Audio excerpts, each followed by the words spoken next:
Good morning. It's Monday, October 2nd or 3rd. Could be the 3rd. It's probably the 2nd though.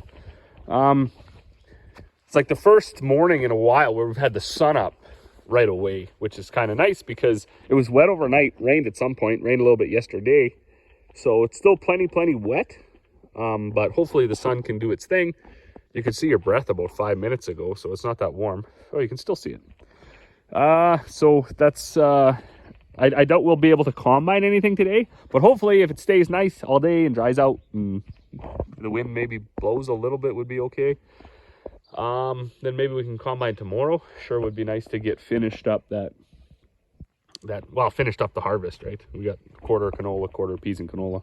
So not too terribly much left, but enough, I suppose. A couple days of combining. I was just over here. I was doing some inventory. Got a few people coming today. The shed's pretty much full of feed bags. There's some bullseye supplement in the back that I got to get out of there for a guy.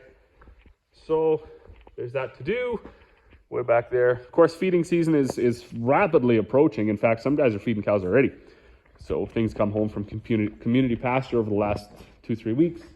So that bullseye supplement, the pellets and things, very popular, as well as rations containing things like beet pulp and limestone and stuff like that are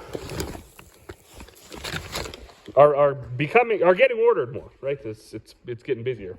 Of course, the molasses that started a month early, unfortunately.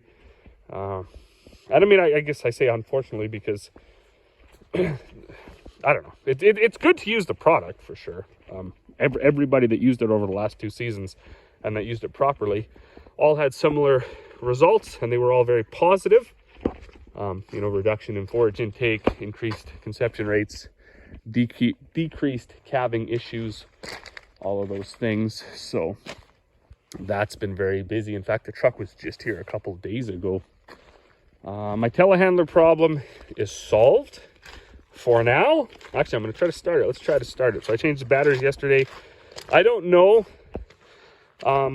if having poor batteries could somehow affect the way that the fuel is injected or whatever. But it seemed once it got good batteries in it, it did seem to have more power again. So that was kind of a win, because there's nothing worse than like laboring around and you can't get stuff done. We'll see if it starts with a few 15-20 seconds of glow plugs. Oh, look at that. Oh, it died right away, but it did.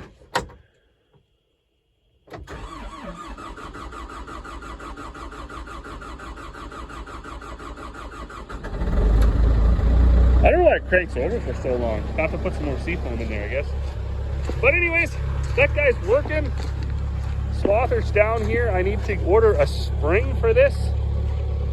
I don't know what was wrong with our McDon swather and springs, because we broke this big one last year, replaced that, and now this little guy broke this year. So that'll have to be done. I also wanted to give it a quick wash, and then we'll stick it away for the year. Rock picker is bent, but it still works.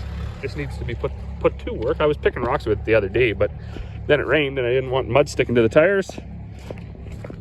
I do want to pull that. Oh, I got my parts ordered for that disc this morning. I was actually on the phone for a couple hours this morning already.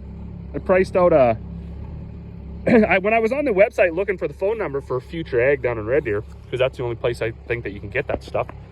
I seen they had Landall has field cultivators. So I asked the salesman, I said, oh, well, what's one of those worth? Of course, he didn't know, said he never sold one. Claimed that they mostly deal in Virgo cultivators. So just for the heck of it, I was like, okay, well, what's a 60-foot cultivator with, an anhydrous kit, rigged out? What's that worth? Oh, he said, I just priced one out, didn't have an anhydrous kit though, 210.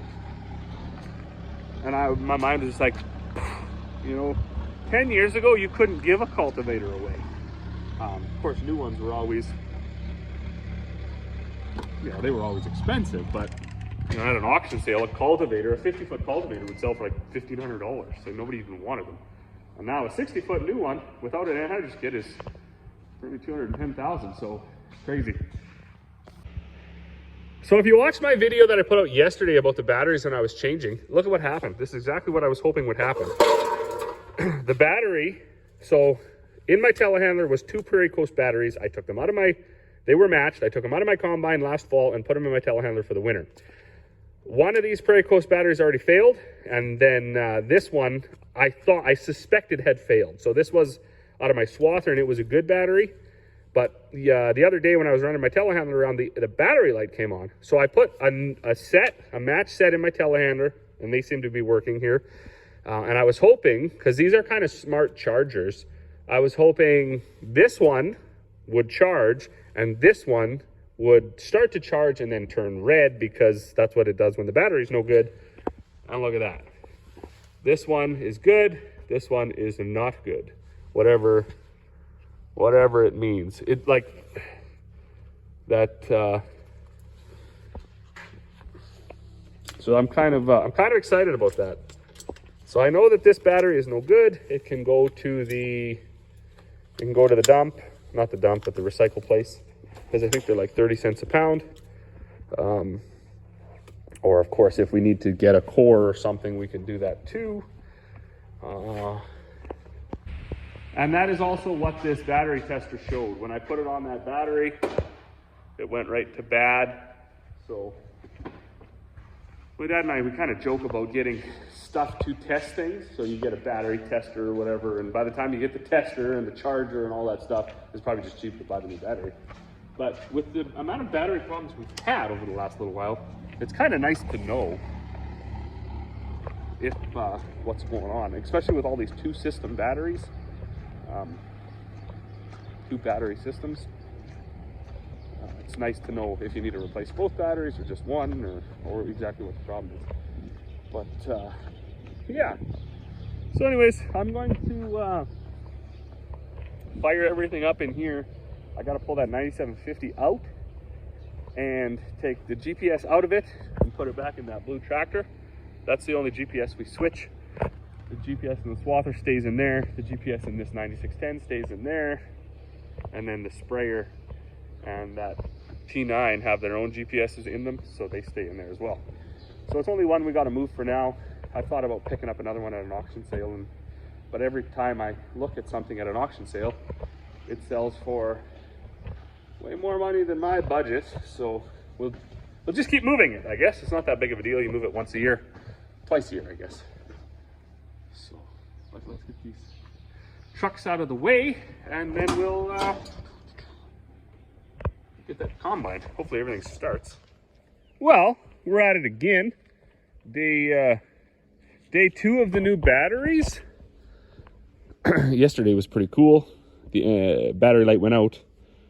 Kind of everything ran, so I was pretty excited about that. Dad was working on that feeder chain on the 9750 yesterday, straightening some of those bars. I picked up a rock or 2 when I was doing those oats, so I had bent a couple. He said it's getting kind of rough, so probably we'll order a chain for next year, put it in this winter or something. It was bag making yesterday. I loaded out a trailer load to go to Vanderhoof, and then started making a bunch, set them up over there. I got only 4 mixes today, and then a couple of bags of whole oats to do up, so shouldn't take that long if everything starts. So we'll see if we can go 2 days in a row of having this thing start. Wouldn't that be something, eh? I'll give her some glow plugs here. All right, well, that's about 30 seconds of glow plugs. I don't know how much these little engines need. So I wish it just had its own timer and it just cycled them as long as they needed.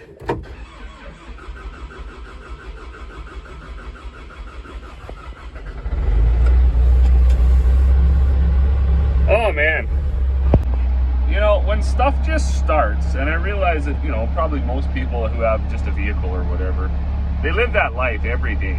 They get up in the morning, they command start their car, and it just starts.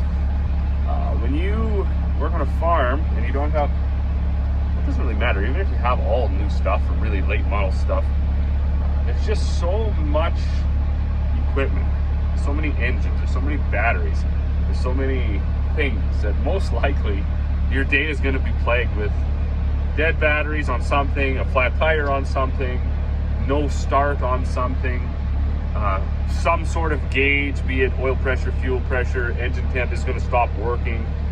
It's just like a daily occurrence. So when we go these 3 or 4 days in a row where everything starts without being boosted and all the gauges work, it's just like, it really puts you in a place. You can be really happy for a while because there's a buildup coming where it's just gonna like drop right off, and you're gonna start plummeting into hundreds, maybe thousands, maybe even tens of thousands of dollars of repairs and frustration. So I'm gonna knock on wood and say today's gonna be a good day. But I'm not gonna film making the bags because I've done that so many times. I'll do that later on here in the season. I'm just gonna get these bags made. Probably throw that header on, and maybe this afternoon we'll go combine some canola.